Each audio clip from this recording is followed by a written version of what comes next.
ಚಿತ್ರದುರ್ಗ ಅಂತ ಹೇಳಿ ನೀವು ಹೆಸರು ಕೇಳಿದ ಕೂಡಲೇ ನಿಮಗೆ ಎಲ್ಲರಿಗೂ ಮೊದಲು ತಲೆಯಾಗ ಬರೋದೇನು ನಮ್ಮ ಒನಕೆ ಓಬವ್ವ ಮತ್ತು ಚಿತ್ರದುರ್ಗದ ಕೋಟೆ. ಇವತ್ತು ನಾನು ನಿಮಗೆ ನಮ್ಮ ಆ ವೀರ ವನಿತೆ ಏನು ಒನಕೆ ಓಬವ್ವ ಇದ್ದಾಳ ಅಕ್ಕಿ ಕಥೆ ಹೇಳಬೇಕಂತ ಮಾಡೀನಿ. ನಮಸ್ಕಾರಗಳು. ಕಥೆಗಾರ್ತಿ ಸರೋಜಾ ಕುಲಕರ್ಣಿ ಕಥೆಗೆ ಸ್ವಾಗತ. ಓಬವ್ವ ಇದ್ದಾಕಿ 1721 ಇಸ್ವಿ ನವೆಂಬರ್ 11ನೇ ತಾರೀಕು ಬಳ್ಳಾರಿ ಜಿಲ್ಲೆಯ ಕೂಡ್ಲಿಗಿ ತಾಲೂಕದ ಗುಂಡಕೋಟೆ ಅನ್ನುವಂಥ ಒಂದು ಊರೊಳಗೆ ಚಲವಾದಿ ಕುಟುಂಬದಾಗ ಚಿನ್ನಪ್ಪ ಅನ್ನೋರ ಮಗಳಾಗಿ ಹುಟ್ಟಿದ್ರು. ಗುಂಡಕೋಟೆ ಏನಿತ್ತಲ್ಲ ಅದು ಏನಾಗಿತ್ತಂತಂದ್ರೆ ಒಂದು ಸಂಸ್ಥಾನ, ಅಂದ್ರೆ ಅದು ಒಂದು ಸಾಮಂತ ರಾಜ್ಯ ಆಗಿತ್ತು. ಆ ಸಂಸ್ಥೆಗೆ ಚಿನ್ನಪ್ಪ ಅಂದ್ರೆ ಒಬ್ಬವನ ತಂದೆನಿದ್ರು ಆಗಿನ ದೊರೆಗಳಿಗೆ ಅಚ್ಚುಮೆಚ್ಚಿನ ಆಪ್ತರಾಗಿದ್ದರು ಮತ್ತು ಕಹಳೆಯವರಾಗಿದ್ದರು. ಆಮೇಲೆ ಅತೀ ನಿಷ್ಠೆಯಿಂದ ರಾಜನೊಂದಿಗೆ ನಡ್ಕೊಳ್ಳುವಂಥವ್ರಾಗಿದ್ದರು. ಆಮೇಲೆ ಈ ಒಬ್ಬವಾಗ ಇಬ್ಬರು ಅಣ್ಣಂದ್ರಿದ್ದಾರೆ. ಯಾರಂತಂದ್ರೆ ಕದುರಪ್ಪ ಮತ್ತು ತಿಮ್ಮಣ್ಣ ಅಂಥೇಳಿ ಇಬ್ಬರು ಅಣ್ಣಂದ್ರಿಗೀಗೆ.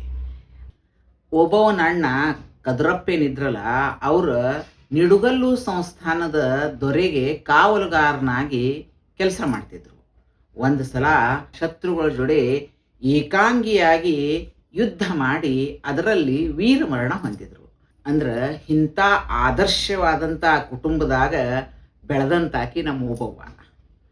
ಮುಂದೆ 1761ರಾಗ ಆ ಓಬವ್ವನ ತಂದೆ ಏನಿದ್ರಲ್ಲ ಚಿನ್ನಪ್ಪ ಅವರು ಏನು ಮಾಡಿದ್ರಂದ್ರೆ ಚಿತ್ರದುರ್ಗದ ಕೋಟೆಯ ಕಾವಲುಗಾರನಾದಂಥ ಅಂದ್ರೆ ಚಲವಾದಿ ಕುಟುಂಬದ ಕಹಳೆಗಾರ ಮತ್ತು ಕಾವಲುಗಾರದಂಥ ಮುದ್ದು ಹನುಮ ಅನ್ನೋರಿಗೆ ಮದುವೆ ಮಾಡಿ ಚಿತ್ರದುರ್ಗಕ್ಕೆ ಕಳಿಸಿದ್ರು.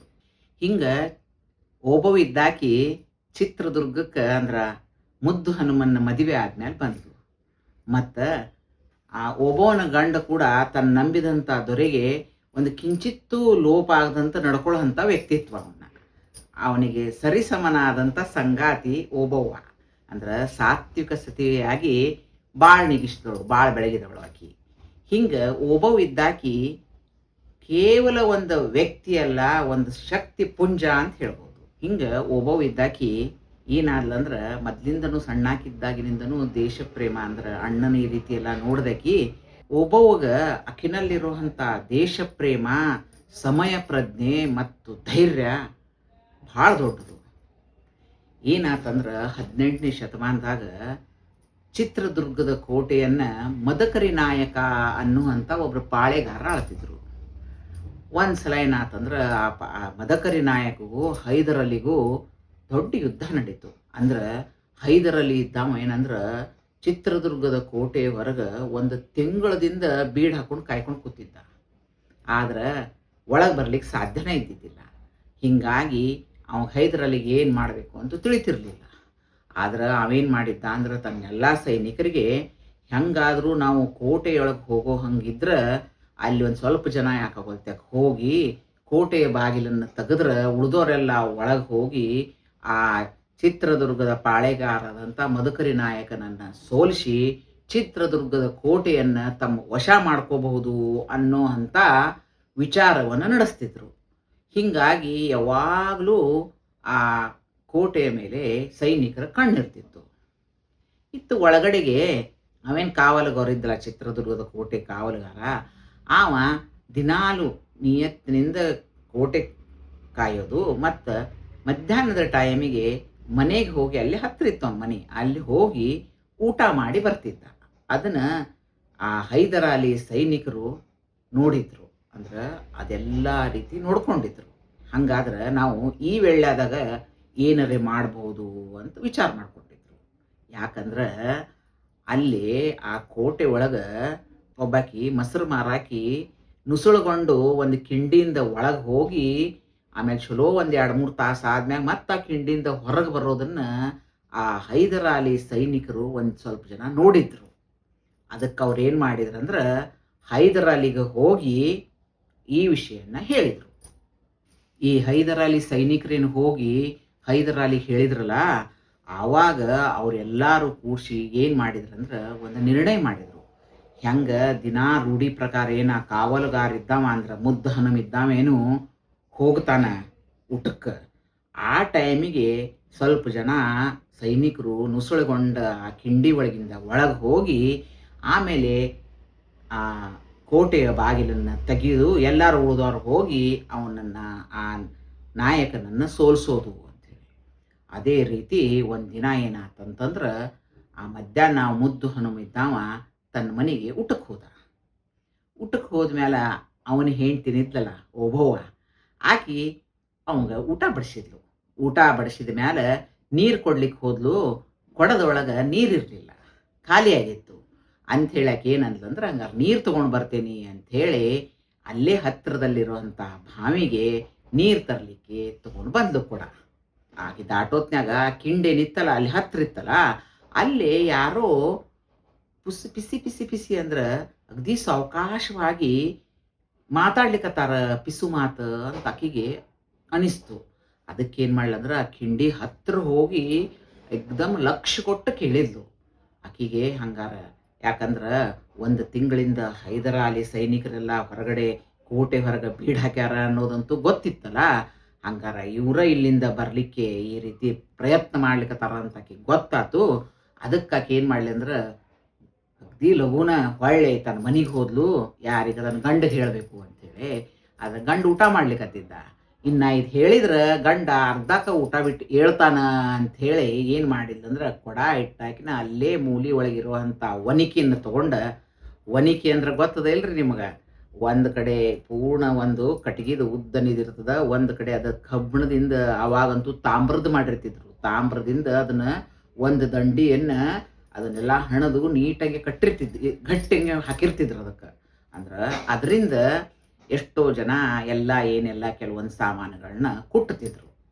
ಹೀಗಾಗಿ ಪ್ರತಿಯೊಬ್ಬರ ಮನ್ಯಾಗ ಅವಾಗ ಒಂದು ಸಾದಾ ಕುಟುಂಬದಾಗ ಸಹಿತ ಒಂದು ಒನಿಕೆ, ಒಂದು ಹಾರಿ ಇದ್ದೇ ಇರ್ತಿತ್ತು. ಹಂಗೆ ಒನಿಕಿತ್ತಲ್ಲ, ಅದನ್ನು ತೊಗೊಂಡಾಕಿನ ಬರಾಬರ ಆ ಕಿಂಡಿ ಹತ್ರ ಬಂದ್ಲು. ಕಿಂಡಿ ಹತ್ರ ಬಂದಾಕಿನ ಸೀರಿ ವೀರಗಚ್ಚೆಯನ್ನು ಹಾಕಿ ಶರಗನ್ನು ಅಡ್ಡ ಕಟ್ಟಿ, ದುರ್ಗಿ ಅಂದ್ರೆ ತಾಯಿನನ್ನು ನಂಬುತ್ತಿದ್ಲು, ದೇವಿಯನ್ನು ನೆನೆಸ್ಕೊಂಡಾಕಿನ ಒಬ್ಬ ಒಳಗೆ ಅವ ಸೈನಿಕ ಬಂದ ಕೂಡಲೇ ತನ್ನಲ್ಲಿರೋಂಥ ಎಲ್ಲ ಶಕ್ತಿಯನ್ನು ವಾಪರಿಸಿ ಜೋರಾಗಿ ಒಣಕಿಲಿ ಅವನ ತಲೆಗೆ ಹೊಡಿತಿದ್ಲು. ಮತ್ತು ತಗಳಾಡ್ಸಿ ನೋಡ್ತಿದ್ಲು ಸತ್ತಾನೋ ಇನ್ನೂ ಜೀವಂತಿದ್ದಾನ ಅಂತ. ಅಂದ್ರೆ ಒಂದು ವೇಳೆ ಜೀವಂತಿದ್ದಾನ ಅನಿಸ್ತು ಅಂದ್ರೆ ಮತ್ತೊಂದು ಹೊಡಿತಿದ್ಲು. ಆಮೇಲೆ ಅವನ್ನ ಎಳೆದು ಅಲ್ಲಿ ಸೈಡಿಗೆ ಹಾಕಿ ಮತ್ತೆ ಹೋಗಿ ನಿಂದಿರ್ತಿದ್ಲು. ಅಲ್ಲಿ ಸಾವಕಾಶ ಒಬ್ಬೊಬ್ಬರನ್ನು ನುಸುಳ್ಕೊಂಡು ಬರೋವಂಥ ಜಾಗ ಇತ್ತಲ್ಲ, ಹಂಗೆ ಒಬ್ಬರಾದ್ಮೇಲೆ ಆಯ್ತು ಒಬ್ಬ ದಾಟದ ಅಂತ ಕೂಡ ಇನ್ನೊಬ್ಬವ, ಅವ ದಾಟದ ಅಂತ ಇನ್ನೊಬ್ಬವ ಅಂತ ಒಬ್ಬೊಬ್ಬರ ಸೈನಿಕ ಬರ್ಲಿಕ್ಕೆ ಶುರು ಮಾಡಿದರು. ಈಕಿ ಒಬ್ಬೊಬ್ಬರನ್ನ ಜೋರಾಗಿ ತಲೆಗೆ ಹೊಡೆಯೋದು, ಸತ್ತಾನಂತ ಗೊತ್ತಾದ್ಮೇಲೆ ಎಳೆದು ಹಾಕೋದು, ಹಿಂಗೆ ದೊಡ್ಡದೊಂದು ಹೆಣದ ರಾಶಿನ ಮಾಡಿಬಿಟ್ಲಕ್ಕಿ. ಅವೇನಕ್ಕಿ ಗಂಡಿದ್ದಲ್ಲ ಮುದ್ದನಮ್ಮ, ಅವ ಊಟಕ್ಕೆ ಕೂತ ಊಟ ಆತು ಅಂದ್ರೂ ಸಹಿತ ಈಕಿ ಒಬ್ಬವಿದ್ದಾಕಿ ನೀರು ಕೊಡಲಿಲ್ಲ, ನೀರ ತರಲಿಲ್ಲ ಅಂಥೇಳಿ ಎದ್ದು ಬಂದ ಹೊರಗೆ ನೋಡ್ತಾನ. ಅಲ್ಲಿ ಎದುರುಗಡೆಗೆ ಆ ಕಿಂಡಿ ಹತ್ರ ಒಬ್ಬವಿದ್ದಾಕಿ ರಣಚಂಡಿ ಅವತಾರದಾಗ ನಿಂತಾಳ, ಒಬ್ಬೊಬ್ಬರನ್ನ ಹೊಡಿಲಿಕತ್ತಾಳ. ಅದನ್ನು ನೋಡಿ ಒಂದು ಕ್ಷಣ ಅಂತೂ ಅವ ದಿಗ್ಭ್ರಮೆನ ಆಗ್ಬಿಟ್ಟ. ಆಮೇಲೆ ಬಾಜು ಈ ರೀತಿ ದೊಡ್ಡದು ಒಂದು ಹೆಣದ ರಾಶಿನೂ ನೋಡಿದ. ಆಮೇಲೆ ಏನು ಮಾಡ್ದ ಅಂದ್ರೆ ಅಗ್ದಿ ಬಡಾನ ಕೋಟೆ ಮೇಲೆ ಹೋಗಿ ಮದಕರಿ ನಾಯಕಗೆ ವಿಷಯವನ್ನು ಹೇಳಿದ. ಮತ್ತು ಹೋಗಿ ಕಹಳೆಯನ್ನು ಊದಿದ. ಎಲ್ಲಿರುವಂಥ ಎಲ್ಲ ಸೈನಿಕರು ಬರ ಅಷ್ಟು ಸೈನಿಕರು ಹೊರಗಡೆ ಬಂದರು. ಬಂದವ್ರನ್ನ ಎಲ್ಲರೂ ಹೋಗಿ ದ್ವಾರವನ್ನು ತೆಗೆದು ಹೋಗಿ ಆ ಹೈದರಾಲಿ ಸೈನ್ಯದ ಮೇಲೆ ಯುದ್ಧಕ್ಕೆ ಹೋಗಿ ಆ ಯುದ್ಧವನ್ನು ಚಿತ್ರದುರ್ಗದ ಸೈನಿಕರು ಗೆದ್ದರು.